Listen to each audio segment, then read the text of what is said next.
하늘의 권능들이 흔들리리라, 이런 제목을 가지고 지난주에 이어서 우리가 마태복음 14장 보게 됩니다. 여러분, 가을 참 좋죠.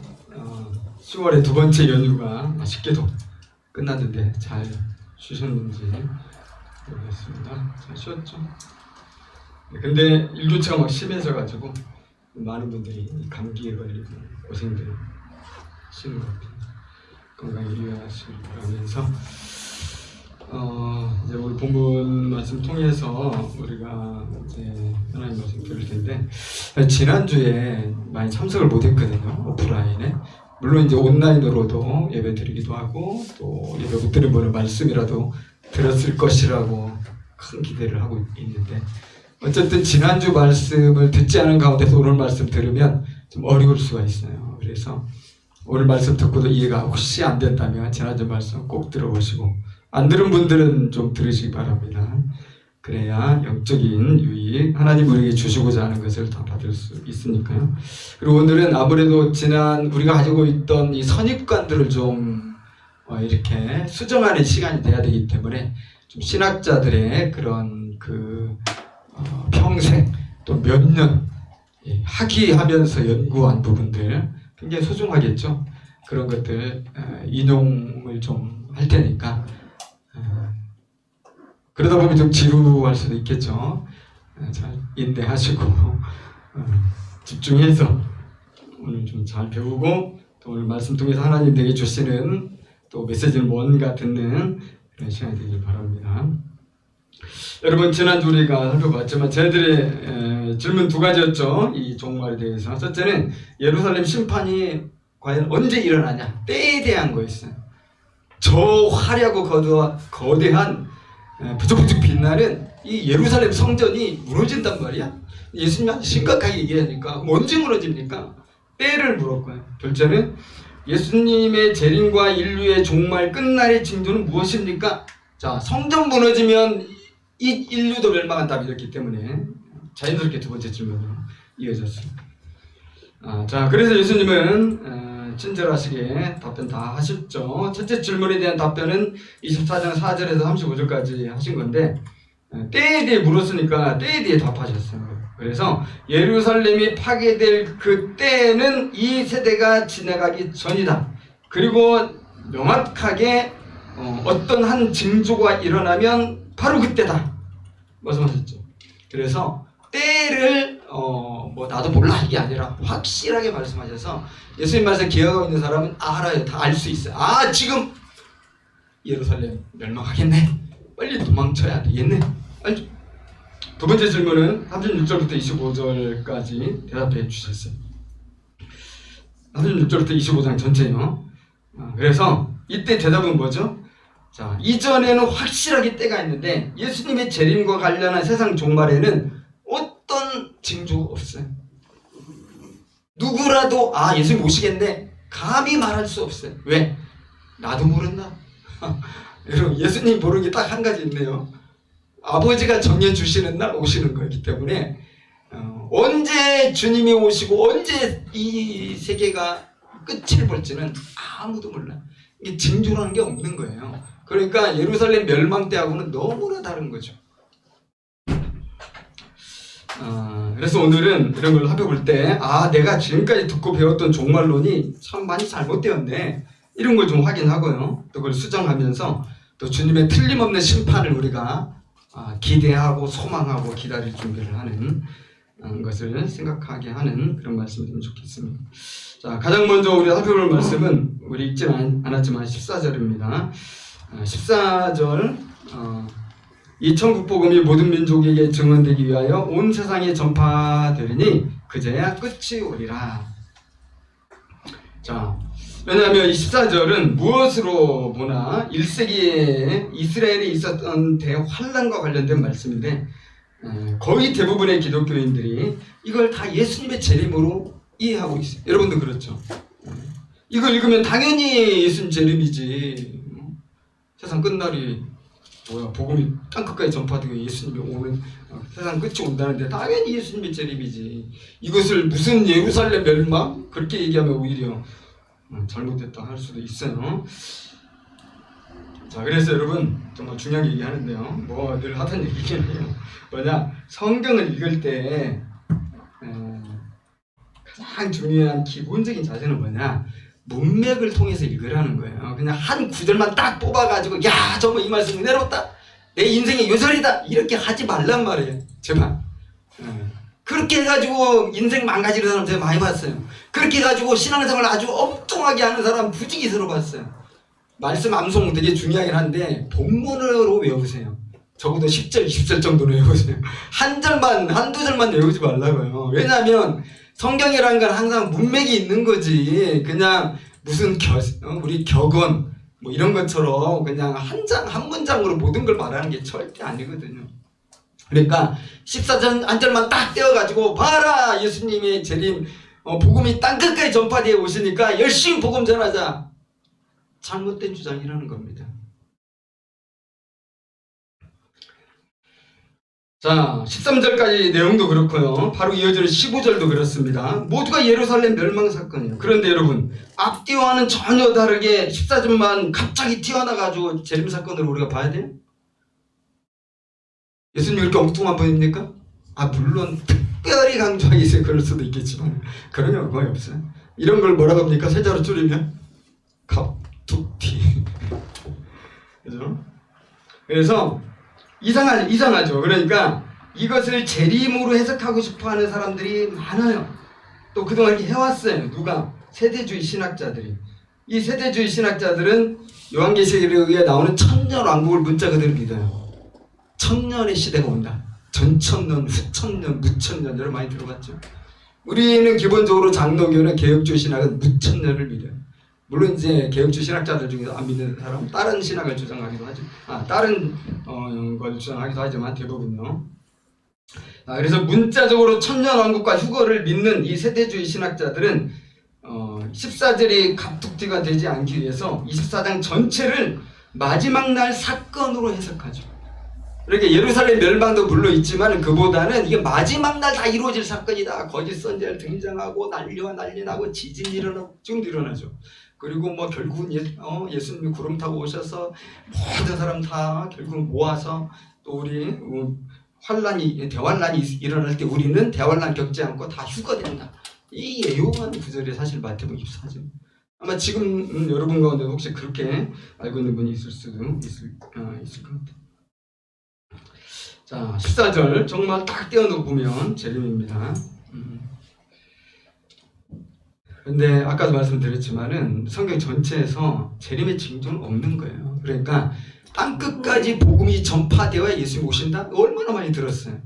저도 10년 전만 해도 그렇게 주장했어요. 근데 10년 전에 제가 이걸 깨닫고 그때부터는 이 말 안 해요. 복음을 전하지 말란 얘기 아니에요. 땅끝 복음 전해야죠. 당연히 이거 예수님 우리 주의 사명이니 해야죠. 해외 선교 당연히 하고 선교사 파송하고 비전도동력 찾아가야 되지만은 땅끝까지 전파가 되어야만 예수님 오신다, 이건 아니라는 거예요. 전파 안 돼도 오실 수 있어요. 내일 오실 수도 있어요. 우리 그런 말 하잖아요. 내일 오실 수도 있다. 맞아요. 내일 오실 수도 있는 거예요. 안 정해진 거 언제 오실지는. 그러나 복음은 땅끝까지 전해야 되겠죠. 징조가 아니라는, 재림의 징조가 아니라는 거예요. 땅끝까지 전해야 되는 것이. 자, 성경 문맥 속에서 이렇게 읽어야 되고요. 두 번째로 중요한 게 뭐냐면 성경이 쓰여진 그 당시 배경에서 읽어야 된다는 거예요. 자, 1세기입니다. 그러니까 21세기의 관점으로 읽으면 안 된다는 겁니다. 21세기의 관점으로 읽는 게 우리는 너무 편하죠.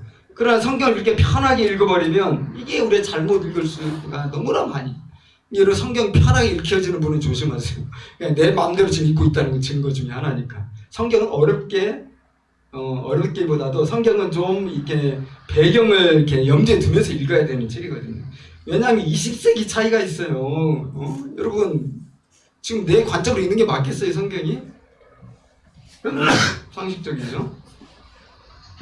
자, 14절에 나오는 모든 민족, 온 세상, 또 끝, 이런 단어들이 나오는데 예수님께서 누구에게 어떤 세계관을 가진 사람들에게 그 당시 말씀하셨고 이 말을 듣는 그 당시 제자들이 무슨 생각을 하면서 들었을 것인가. 또 이 마태복음을 읽는 AD 60여 년 이후에 사는 유대인들, 그리스도인들이 무슨 생각을 하면서 들었을 것인가 하는 거죠. 그래서 여러분 항상 구약이든 신약이든 모든 성경은 우리가 읽고 이해하고 적용할 때는 당시 관점으로 먼저 1차적으로 하고요. 그 다음에 우리에게 적용을 하도록 해야지, 그냥 하나님 말씀이니까 그냥 무조건 들어라, 순종해라, 이해됐든 안 되든 그냥 헌신해라, 이렇게 말하는 것은 이게 잘못된 거예요. 지금 하나님 말씀, 여러분 여기 우리 있지 않습니까? 왜 이 말씀대로 하지 않습니까? 이게 잘못된 주장의 가능성이 되게 많다는 거예요. 우리는 하나님 나라라는 개혁주의의 관점이 있어 바른 해석이나 이런 이제 주석이라고 그러죠. 이 주석하는 이런 과정이 없이 당장의 하나님 말씀은 그대로 순종하는 게 맞다. 구약을 읽든 신약을 읽든 그대로 순종해라, 이걸 막 아멘을 하라고 강요를 한다면 아주 잘못된 주장의 가능성이 많은 겁니다. 자, 14절에 모든 민족이라고 했죠. 이 민족이 여러분 무슨 민족이겠어요? 모든 민족이 무슨 민족입니까? 지금 현재 21세기에 사는 우리들이 알고 있는 수천 수만의 이런 민족을 의미하는 게 당연히 아니죠. 그 당시 1세기 세상이 알고 있던 민족들입니다. 기본적으로 유대인이 아닌 이방인들을 가리키는 말이에요. 여기 모든 민족. 자, 그리고 그 다음에 온 세상은 뭡니까? 지금 우리가 사는 온 세상을 말하는 게 당연히 아니겠죠. 1세기 온 세상은 지금보다 훨씬 축소된 세상입니다. 제가 참고로 헬라어를 얘기하는데 이건 뭐 여러분 기억하지 않아도 돼요. 그냥 그런 게 있구나.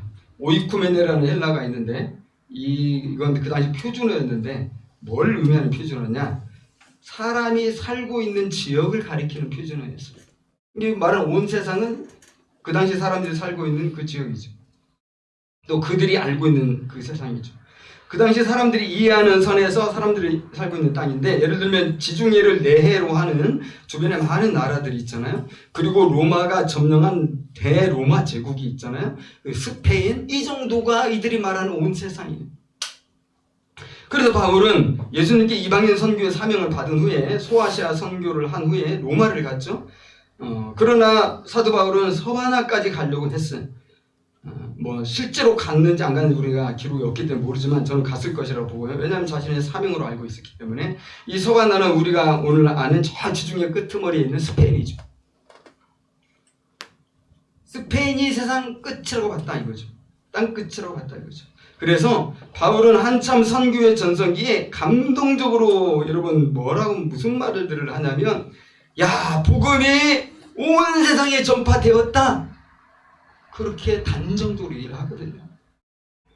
지금 우리 세상을 만약 그가 미리 봤다면 이런 말 안 하겠지만 그때는 온 세상에 복음이 다 전파되었어요. 로마서 1장 8절, 내가 예수 그리스도로 말미암아 너희 모든 사람에 관하여 내 하나님께 감사함은 너희 믿음이 온 세상에 전파되리로다. 이게 많이 나와요. 여기만 나오는 게 아니라 여러 군데에서. 자, 로마서 10장 18절 하나만 더 볼게요. 그 소리가 온 땅에 퍼졌고 그 말씀이 땅 끝까지 이르렀다 하였느니라.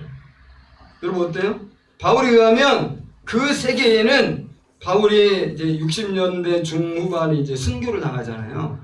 그때쯤에는 온 세상과 땅 끝까지 복음이 전파됐습니다.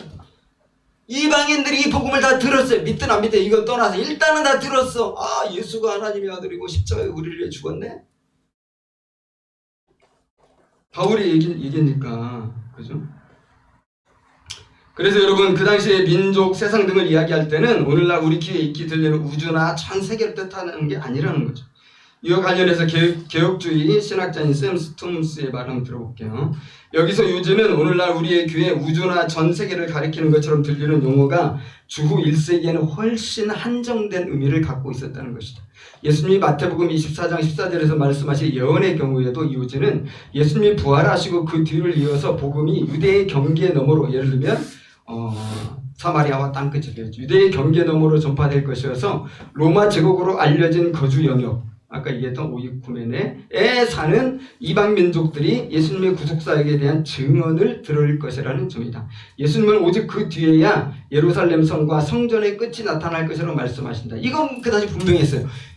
예수님의 복음이 그 당시 온 세상과 땅끝까지 전파가 안 되면 예루살렘 멸망 안 해요. 근데 예루살렘 멸망이 AD 70년에 이제 이루어졌다는 건 뭡니까? 그 전에 복음이 다 전파된 거예요. 그 당시 세상과 그 당시 땅끝에. 이해되겠죠, 여러분? 이해가 되죠? 그러므로 여러분 14절은 재림이 아니라 성전 파괴에 대한 말씀이라는 거예요. 그리고 우리가 재림 충분히 강조해야 되지만 이걸 가지고 그러니까 강조하면 안 되는 거예요. 14절 가지고. 자, 이어지는 15절, 16절 말씀 보면 더 확실해지거든요. 15, 16절. 그러므로 너희가 선지자 다니엘이 말한 바 멸망에 가증한 것이 거룩한 것에 선 것을 보거든. 이게 잘 못 깨달으니까 읽는 자는 깨달아라.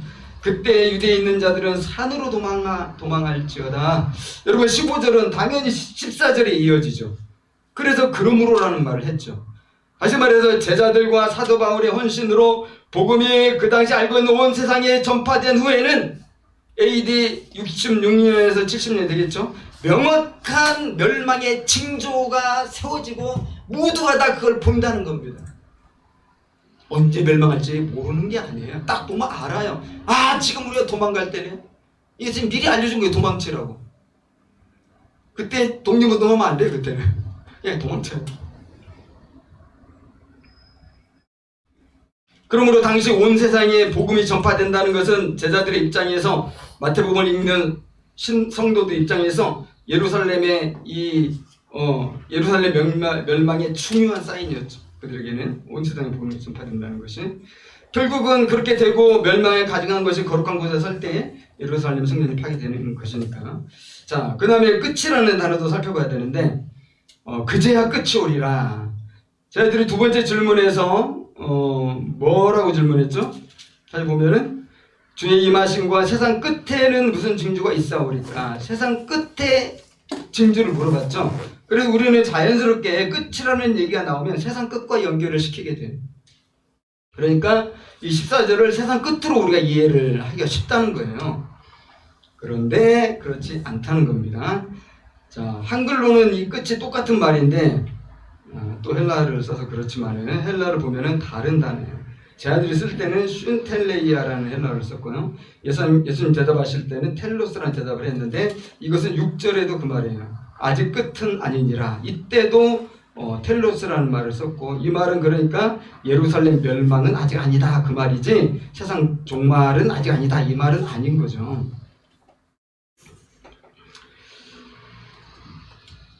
그래서 여러분 이렇게 문맥 속에서 그 당시 말씀을 처음 듣거나 마태복음을 읽었던 유대인들의 관점으로 읽었을 때요, 14절은 재림의 말씀이 아니라 예루살렘 성전 파괴를 말한다는 것입니다. 우리가 그렇게 확실히 이해할 수 있는 거죠. 자, 성경은 문맥에서 읽어야 되고요.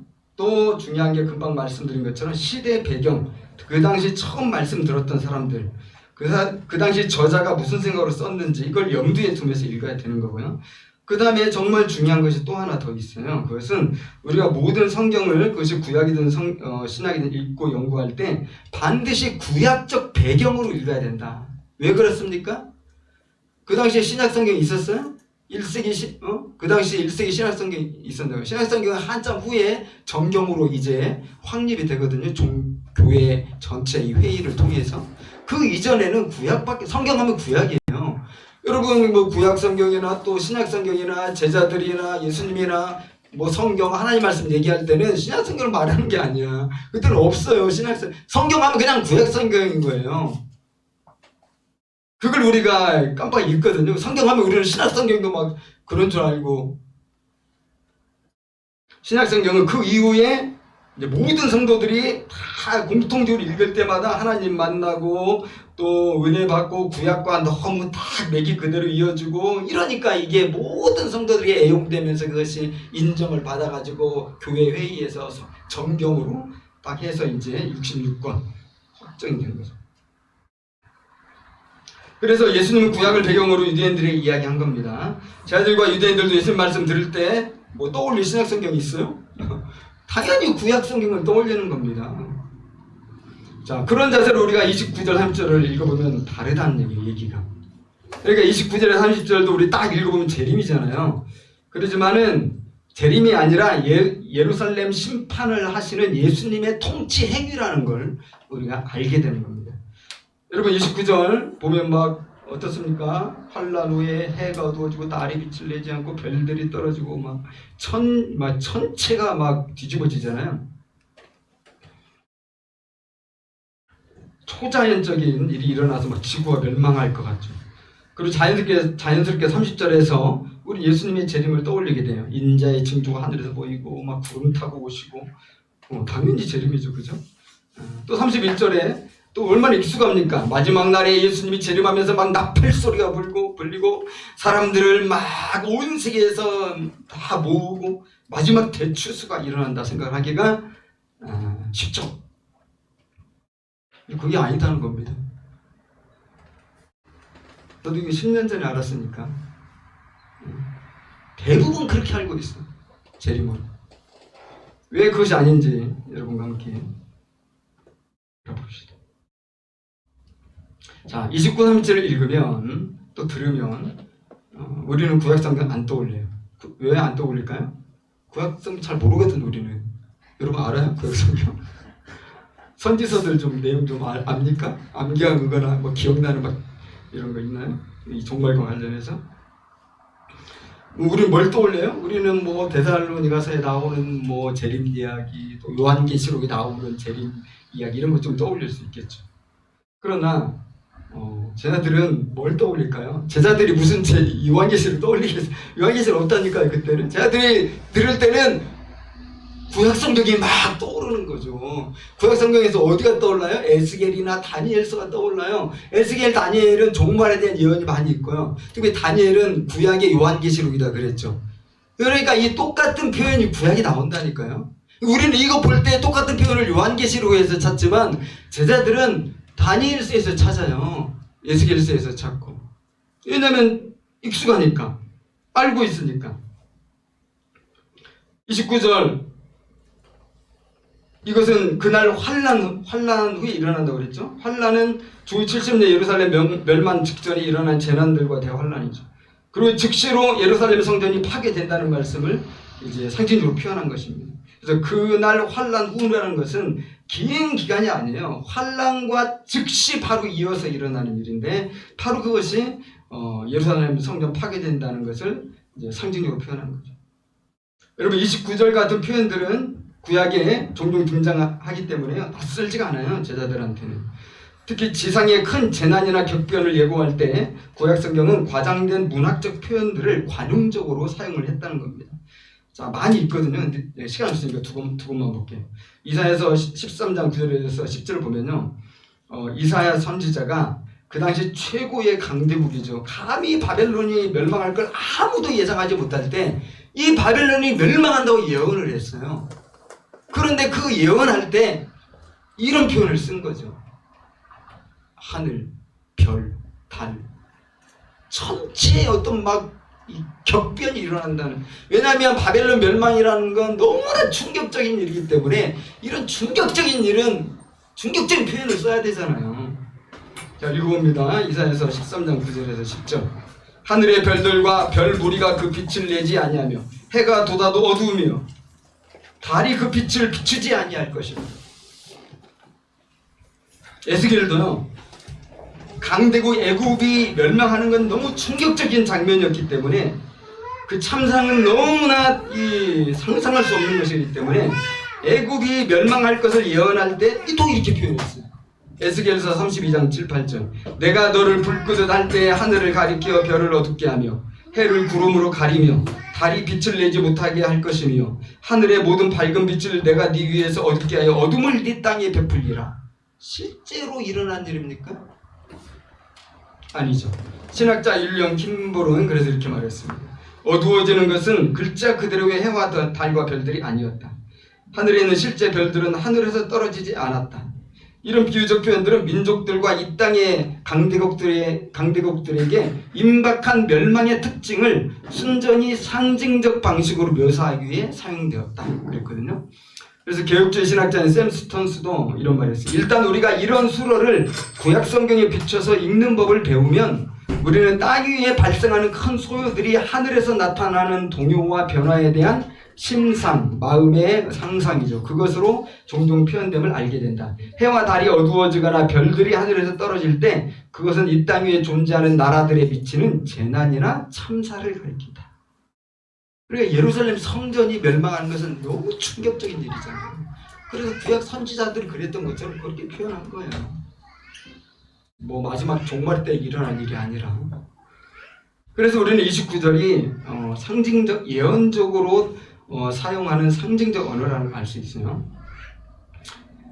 그러면 또 우리가 31절도 그렇게 우리가 이해하는 게 중요하겠죠. 30절 그때 징조가 하늘에서 보이겠고 그때 땅의 모든 족속들이 통곡하며 그들이 인자가 구름을 타고 능력과 큰 영광으로 오는 것을 보이죠. 읽는 분들이 뭐 알겠다. 그런데 30절도 재림이 아니라고? 예수님 구름 타고 오시는데 아니라는 것입니다. 여러분 별주로 됐죠? 자, 땅의 모든 족속들이 통곡한다. 이것은요 구약에서 인용되었던 부분이고요. 그래서 이것은 땅의 모든 족속은 이스라엘 족속을 가리키고 그 족속을 가리키는 거예요.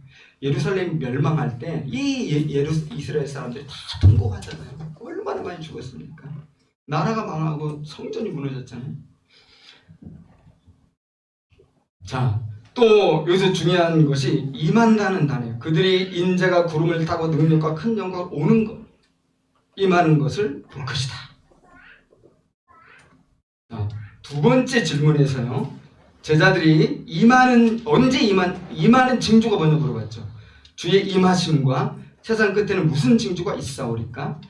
자, 여기 임하심은 이제 우리 굉장히 유명한 헬라어인데 파루시아라고 그러잖아요. 재림할 때 쓰는 말이 파루시아거든요. 근데 질문할 때는 파루시아에 대한 질문을 했어요. 근데 예수님은 대답할 때는요, 파루시아로 대답을 안 하셨다는 거예요. 파루시아로 쓴 부분은 27절에서 썼어요. 번개가 동편에서 나서 서편까지 번쩍같이 인자 임함도 그래. 여긴 재림이에요. 그러니까 예수님은 골방에 오시는 것도 아니고 광야에 오는 것도 아니고 예수님의 오심은 온 세상 사람들이 한꺼번에 피할 수 없이 반드시 알게 된다는 걸 강조한 거잖아요.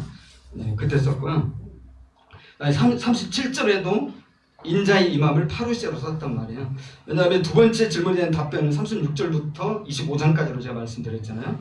그리고 여기는 재림이에요. 그래서 파루시아라는 말을 확실히 썼죠. 37절에 인자의 임함도 그러하리라. 그런데 우리가 지금 보고 있는 30절, 31절에서는 파루시아가 아니에요. 여기서 오신다고 했지만 그것은 파루시아를 쓴 게 아니고 다른 단어를 썼고요. 에르코메논이라는 단어를 썼어요. 근데 이 에르코메논이라는 헬라어는 오는 것이나 가는 것이나 어느 쪽으로도 쓸 수 있는 단어라는 거예요. 자, 우리가 4절부터 31절까지가 세상 끝이 아니라 이 세대에 이루어져야 한다. 예수님 계속 강조하셨죠. 이 세대가 지나가기 전에 일어난다 말씀하셨기 때문에 그것이 그 당시 사람들이 목격하고 눈으로 볼 수 있는 그런 이 대환란이고 예루살렘 멸망 사건이라면 그 문맥 속에서 이 에르코메논은 당연히 오는 것이 아니라 가는 것으로 해석해야 맞다는 거죠. 예수님 오시면 종말이니까 오시면 안 돼. 예수님은 그때는 전체 문맥에서 보면 예수님은 오는 게 아니야? 그럼 뭐로? 그러면 에르코메논은 가는 걸로 해석해야 정확하다. 그렇죠. 자, 이 부분 좀 더 확실히 알아보기 중요하니까 그래서 좀 어렵기도 하고요. 자, 1세기 유대인들은요, 누차 강조하지만 30절 듣거나 읽을 때 구약을 떠올립니다. 구름 타고 오신다. 여러분 이게 어디 나와요? 구약 성경에 나와요.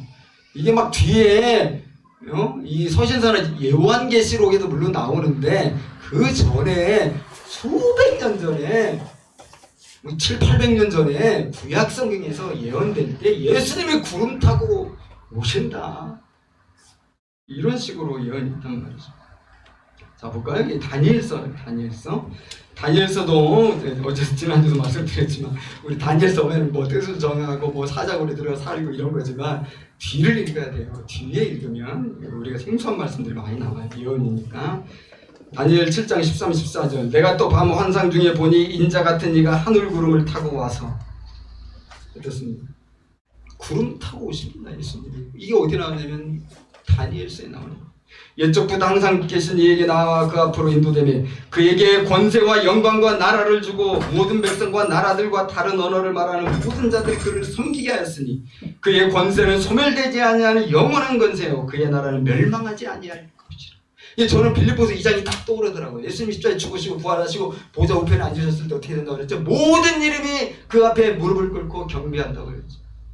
권세와 영광을 예수님이 다 회복하는 그런 거죠. 그래서 샘 스톰스도 말하는 것처럼 여러분 이 구름을 타고 와서가 나오는 이 다니엘서 9절은 하늘에서 땅으로 내려오는 게 아니에요. 하늘에서 땅으로 내려와서 마지막에 인자가 재림하시는 것에 대한 환상이 아니라 오히려 자기 나라를 받기 위해서 하늘에서 옛적부터 항상 계신 성부 하나님께 나아가는 인자에 대한 환상이라는 겁니다. 그래서 그 유명한 톰 라이트는 예수님에 의해 적용된 오는 것, 그 단어의 가장 자연스러운 의미는 즉위란 즉위라는 의미에서 현장에 도착하는 것과 같은 것이다. 여러분 우리 잘 아는 것처럼 예수님은 십자가에 비참하게 못 박혀 죽었잖아요. 누가 봐도 실패한 자요, 누가 봐도 세상에서 가장 억울한 자요, 누가 봐도 그렇게 불쌍할 수밖에 없는 존재 아닙니까? 그렇게 예수님 죽었거든요. 예수님 죽는 거 보는 사람마다 다 울었어요. 너무 비참하게 죽었으니까.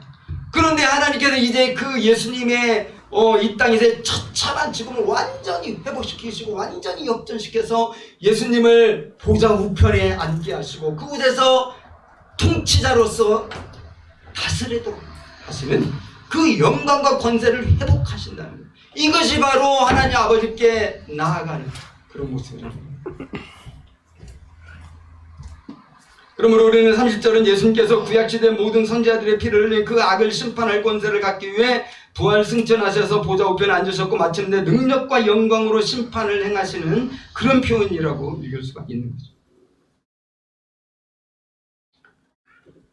샘 스톤스가 말하는 것처럼 이 오심은 예수님이 땅으로 다시 돌아오시는 눈으로 볼 수 있는 육체적 출현이 아니다. 물론 그런 출현은 역사의 마지막에 가장 명확히 발생할 것이지만 오히려 이스라엘 족속들은 예수님이 신원되고 그 억울함이 이제 그 비참함이 회복이 되고 보좌 앞에 앉으시고 그 뜻이죠. 예수님이 신원되고 왕으로 즉위하심을 이해하거나 영적으로 인지할 것이라는 의미에서 예수님을 볼 것이다. 이것은 실제로 예수님의 재림이 아니라 승천을 가리킨다. 성전이 파괴될 때 그 사건은 배척당한 그리스도가 높임을 받은 주님으로 신원되고 그 큰 권능과 영광을 받으셨음을 증명한다. 예수를 누가 죽였습니까? 유대인들이 다 죽였죠. 그런데 이 멸망하는 그 시점에 그들은 깨닫는 거야. 왜냐면 예수님 말씀도 되잖아요. 예수님이 이제 하나님의 그 우편 보좌에 앉으셔서 심판하시는 거예요. 이전에 예루살렘에 대해서 얼마나 많이 말씀하셨어요. 예루살렘 많이 울기도 하시고 왜 너희들은 돌아오지 않느냐, 왜 하나님 품에 안기지 않느냐 애통이 하시고 그렇지만 끝까지 회개하지 않기 때문에 이제 신분이 완전히 통치자로 회복되신 예수님께서 심판을 행하시는 예수님의 예언은 그대로 되는 거죠. 여러분 이제 이해가 되죠? 자, 31절은 어떻게 또 읽어야 될까요? 우리 나팔소리 이제 이런 말이 나오는 큰 나팔소리와 함께 천사들 얘기가 나오잖아요. 일단 천사들일 수도 있지만 또 사도들이나 복음을 전하는 사람들로 얼마든지 그렇게 번역을 할 수도 있고 이해할 수 있습니다. 자, 또 나팔소리 하면 우리는 당연히 요한계시록을 떠올리죠. 그러면 이때 유대인들은 뭘 떠올리겠어요? 근데 무슨 요한계시록을 떠올려요? 요한계시록이 어디 있다고? 근데 예수님이 나팔소리 하면 이들은 칵 떠오르는 게 있죠. 이 레위기에 보면 25장 9절에서 희년이 알리는 나팔소리. 희년 알죠? 모든 것이 50년 때 모든 것이 다 회복되는 거예요. 갇힌 자는 풀려나고 또 노예가 된 자는 자유케 되고 팔았던 땅도 다 회복이 돼요. 모든 것이 원상복귀는 희년, 은혜의 해죠. 그런데 이것을 예수님이 선포하셨죠. 누가복음 4장 회당에서 처음 설교하실 때 이사야서 61장 인용하시면서 주의 성령이 내게 임하셨으니 이는 가난한 자의 복음을 쭉 인용하셨잖아요. 결국 예수님께서 십자가에서 죽고 부활 승천하심으로써 하나님의 백성들이 최종적으로 구원을 받고 모든 채무를 탕감받는 희년의 역사가 영적으로 그리스도 안에서 그 믿음 안에서 일어난다는 것을 이해하는 그런 신호입니다. 그런 뜻입니다. 그리고 31절에서 모으는 일, 이것은 마지막 때의 대추수가 아니라는 거예요. 세대주의 신학에서는 또 많은 목회자들은 휴거를 통해서 이제 믿는 자들의 모든 영혼을 추수하는 사건이다. 그리고 아까 말씀드린 것처럼 이걸 24장을 다 종말의 사건과 징조들을 해석하기 때문에 대환란을 이때 얘기하는 거예요. 대환란이 올 때, 7년 대환란이 올 때 모든 믿는 자들은 환란 당하지 않고 그 믿음 때문에 다 하늘로 올라가서 구원받는다는 거예요. 들림받는다는 거예요. 그때 이 추수를 말하는 게 아니다.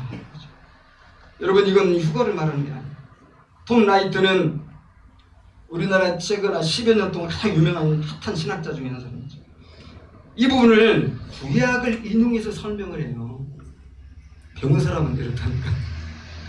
신명기 30장 2절에서 5절을 인용하면서 이것은 신약 시대에 본격적인 복음 전도 활동이 일어나는 걸 의미하는 것이다. 샘 스톰스도 같은 결론 내리죠. 이처럼 선택받은 자들을 모으는 일은 성도들을 지역교회 회중으로 모으는 일이며 성도들을 그리스도의 몸인 보편교회에 전 세계적으로 모으는 일을 모두 포함한다. 그럼 우리 여러분 31절은 예수님의 십자가 구속이 완성되고 이제 성령을 보내주시잖아요. 성령 충만을 받은 제자들이 또 천사들도 당연히 도와주고요. 그 이후에 본격적으로 일어나는 일이고 이 세대를 기점으로 그리스도의 이름으로 모인 교회가 전 세계적으로 설립이 되고 성장하는 걸 말하는 거지. 그래서 많은 사람들이 죽게 돌아오는 걸 말하는 거지. 마지막 심판 때의 직전의 추수가 아니라는 겁니다. 자, 33절도 우리 간단히 볼게요. 33절도 우리 딱 재림 생각하잖아요. 이와 같이 너희도 이 모든 일을 보거든 인자가 가까이 곧 문 앞에 이른 줄 알라. 재림이 아니라는 거죠. 자, 인자라고 하니까 우리 헷갈린단 말이죠. 여기는 인자라고 꼭 번역할 필요는 없거든요. 사실은 이 헬라어는 중성을 말해요. 중성. it로 번역하는 게 가장 좋아요. it. NIV에는 it로 번역했어요. It is near. 그것이 가까이 온 걸 알아라. 근데 그것이 뭐냐 이거야. 뭐가 나올 비유를 통해서 우리가 전체 문명에서 보면은 예루살렘 성전의 멸망이에요. 자, 가지가 연해지고 잎사귀가 되면 여름의 때가 가까운 줄 아는 것처럼 이제 대환란에 이런 징조들이 일어나고 또 대환란이 이제 시작이 되고 로마 군병들이 쳐들어오면 너희들은 예루살렘 성전이 멸망할 멸망할 줄을 알아라. 그리고 너희들이 결국 그것을 다 보게 될 거라고 얘기하는 것입니다. 때로 번역하는 것이 인자로 번역하는 것보다 우리에게 오해의 소지를 더 줄일 수 있지 않을까 그런 생각합니다. 여러분 다 이해하시겠지만 우리 모두는 지금 예수님의 재림을 부인하거나 복음이 땅끝까지 전파되어야 된다는 걸 부인하는 것이 절대로 아니죠. 단지 오늘 우리가 읽은 본문은 그런 관점으로 읽어서는 안 되고 예루살렘 성전 파괴에 맞추어서 해석되어야 된다는 겁니다. 사실 여러분 14절만 딱 띄워봅시다. 또 29절에 31절만 전후 상관없이 딱 떼놓고 책상 위에 그걸 딱 붙여놓는다고 해보세요. 3절을 딱 붙여놓는다고 해보세요. 그건 당연히 재림이죠. 왜냐하면 이런 말씀들이 서신서나 요한계시록도 나오거든요. 그리고 그렇게 하면서 내가 재림을 막게 생각하고 재림을 준비하는 건 나쁜 건 아닌 것 같아요. 그런데 왜 우리가 그렇게 해석하면 안 돼요? 그런 식으로 우리 해석을 하게 된다는 것은 우리가 문맥도 포기하는 것이고 1세기 시대의 배경도 나는 생각하지 않겠다는 것이고 구약의 어떤 배경도 나는 조금 더 생각하지 않겠다는 거거든요. 여러분 그런 태도로 구약을 읽고 신약성을 읽고 그러면 엉망진창의 성경 해석이 나오게 내가 제가 느끼고 싶고 내가 은혜 되는 대로 다 그냥 읽어버리는 거예요. 그런 데서 여러분 이단이 오는 겁니다. 그런 데서 이단들이 자기가 이 둥지를 틀 그 근거를 마련하는 거예요. 그래서 이런 바른 성경 해석과 또 바른 적용이 필요한 거죠. 오늘날 뭐 지난 시간에 얘기했지만 그렇게 이단들이 많고 신천지가 이렇게 신나게 활동하는 이유가 뭐예요? 교회에서 목사들이 정확하게 못 가르쳐주는 거예요. 안 가르쳐주는데 사실 시간도 없어요. 성도들은 빨리 끝나기 바라잖아요. 지금도 길어질 판인데 빨리 끝내겠지만 10분 설교하는 걸 되게 좋아해요. 제가 아는 서울에 어떤 유명한 교회예요. 이 교회는요 설교가 딱 9분이에요. 5분짜리 동영상도 근데 보여줘요. 4분 얘기하고 끝. 성도들이 다 좋아해요. 와, 이게 큰 교회예요. 물론 그 목사님 훌륭한 분으로 제가 알고 있거든요. 그러고 도대체 성경을 어떤지 배우는지 잘 모르겠어요. 그건 뭐 제가 살펴보지 않아서. 어쨌든 성도들도 그냥 편하고 쉽고 감동적인 얘기만 듣길 원하지. 오늘 저한테 설교하면 누가 좋아하겠어요? 똑똑한 여러분들이나 훌륭한 여러분들이 앉아서 듣고 있지. 막 은혜스러운 감동 막 얘기해주고 막 위로해주기를 바라고 그러길 바라죠. 근데 이런 거 안 해주면 사실 우리가 성경 공부 따로 하는 것도 아니고, 성도들이 대충 알고 있다가 이단들에게 쉽게 넘어가는 일들이 너무나 많이 발생한다는 거예요. 세대주의 신학적인 이런 해석들은 사실 이단들에게 많은 틈을 제공해줘요. 막 이 종말에 대한 공포심도 줘요. 어쨌든 당연히 제가 가장 먼저 해당이 됩니다. 누구라도 이 설교하는 목회자들이 깨어나야 됩니다. 마지막으로 강조하고 싶은 건 36절인데요. 천지는 없어질즉 내 말은 없어지지 아니하리라. 자, 모든 것은 하나님 아버지와 예수님의 말씀대로 이루어진다는 확언의 말씀이죠. 그러니까 이 AD 70년의 이 예루살렘 이 파괴는 반드시 일어난다. 왜냐? 내가 말했기 때문에. 그래서 예수님 승천하시고 약 35년쯤 지나서 주 66년부터 70년까지 로마와 유대가 전쟁을 벌이고 대혼란이 일어나고 수많은 사람들이 죽죠. 비참하게 살육을 당하죠. 예루살렘 성전은 돌 위에 돌 하나도 남지 않고 다 파괴됩니다. 통곡한다고 그랬는데 지금도 여러분 이스라엘의 성지순례 가면 통곡의 벽을 만나요. 지금도 거기에 사람들이 벽을 치고 그리고 거기다가 막 기도 제목만 받고 아직도 통곡하고 있어요. 자, 무슨 말이지? 제가 엄연한 역사적 사실이 예수님의 예언에 의해서 이루어졌다는 거예요. 예수님의 예언대로 틀림없이 AD 70년에 예루살렘 성전이 파괴되었다는 거죠. 그런 것처럼 예수님 또 뭐 얘기하셨어요? 재림을 말씀하신 거예요. 종말을 얘기하신 거예요. 이제는 예루살렘 파괴가 아니라 이 인류 역사가 끝장나는 그때가 온다는 겁니다. 내가 다시 오면 그렇게 된다는 거예요. 재림이죠. 그러면서 최후의 심판이 일어난다는 거죠. 그래서 여러분, 우리는 결코 천지는 없어질지라도 없어지지 아니한 예수님의 말씀을 믿는 사람으로서 이제 우리가 남은 게 뭐예요? 예루살렘 멸망은 끝났어요. 대환란은 끝났어요. 이제 우리에게 남은 것은 예수님의 재림과 최후 심판입니다. 준비해야 되겠죠. 죽음을 준비해야 되고 심판을, 최후의 심판 준비해야겠죠. 여러분, 저는 지난 연휴에 2번의 장례식과 1번의 결혼식을 참석하느라 거의 전국을 다니면서 바빴습니다. 막 운전하고 다 다녔거든요. 1박 여행이었어요. 자, 근데 2군데 장례식장에서 제가 공통적으로 들은 말이 있어요. 부친께서 80대 초반인데 갑자기 돌아가셨는데 너무나 예상치 못하게 돌아가셨다. 사실 우리나라 2018년인가요? 그 정도의 남자들 평균 그 수명이 79살이었어요. 지금 뭐 한두 살 올랐을까요? 어쨌든 이분들은 평균 수명으로 하면 그 이상은 40분이라고 할 수 있어요. 근데 돌아가시기 전까지 너무 건강했다는 거예요. 그래서 유족들이 너무 그 부분을 슬퍼요. 분명히 10년은 20년 더 살 수 있을 정도로 되게 튼튼하고 건강하시고 잘 걸으셨는데 갑자기 어디가 좀 아프시더니 금세 악화돼가지고 돌아가셔서 너무 마음이 아프다. 저와 제 아내도 같이 마음이 많이 아팠죠. 여러분, 그렇지만 이 죽음이라는 건 모든 인간이 겪는 숙명입니다. 태어난 사람은 누구나 죽음을 피할 수 없습니다. 물론 그래요. 엄청난 돈을 들이고요, 엄청난 좋은 것들 많이 먹고 운동 열심히 하고 노력을 거듭하면요 건강 수명 늘릴 수 있어요. 그죠? 그걸 꿈꾸는 분들 여러분 있습니까? 그러나 죽는 날은 아무도 늦출 수 없어요. 언젠간 반드시 와요. 100살 안에는 다 죽겠죠. 근데 여러분, 제가 누군지 들었는데 80대에 그렇게 많이 죽는데요. 80대에.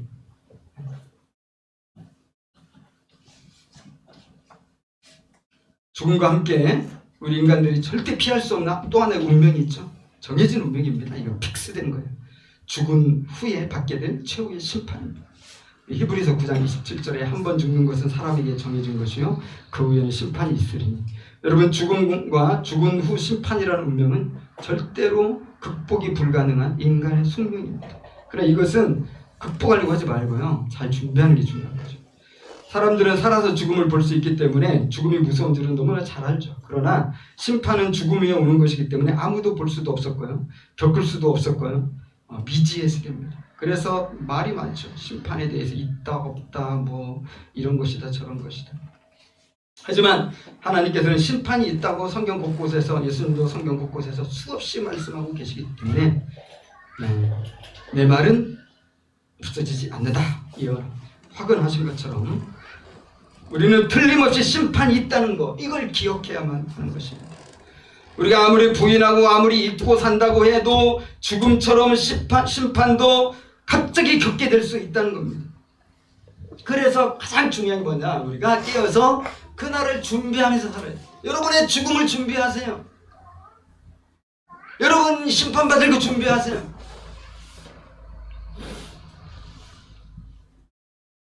그런데 여러분, 사랑하는 여러분, 심판을 잘 준비하면 이 심판은 절대 공포가 아니에요. AD 70년처럼 그럼 그보다 더 무서운 일이 일어나겠지만 잘 준비한 사람들은 다 구원받는다 이 말이에요. 여러분, AD 70년에도 예수님이 말씀하신 것을 정말 마음에 새기고 예수님의 말씀을 절대적으로 믿는, 왜냐하면 죽었다가 예수님이 살아난다고 했는데 그대로 됐잖아요. 그리고 예수님 말씀을 그대로 믿는 사람들이 많았을 텐데 제 아들과 초대교회 신자들 그거 믿고 있다가 멸망에 가정한 것이 거룩한 것에 서는 것을 보면서 바로 저거구나 하고 도망쳤단 말이에요. 그때는 독립운동 해서는 안 되는데요. 그때는 무조건 36개 출애굽니다. 이 사람들만 구원받았어요. 왜냐하면 예수님 말씀을 믿고 순종했기 때문에. 그래서 여러분, 심판을 잘 준비하면 심판이 공포가 아니라 궁극적인 우리의 소망이고 우리 구원의 궁극적인 기쁨이 되는 것입니다.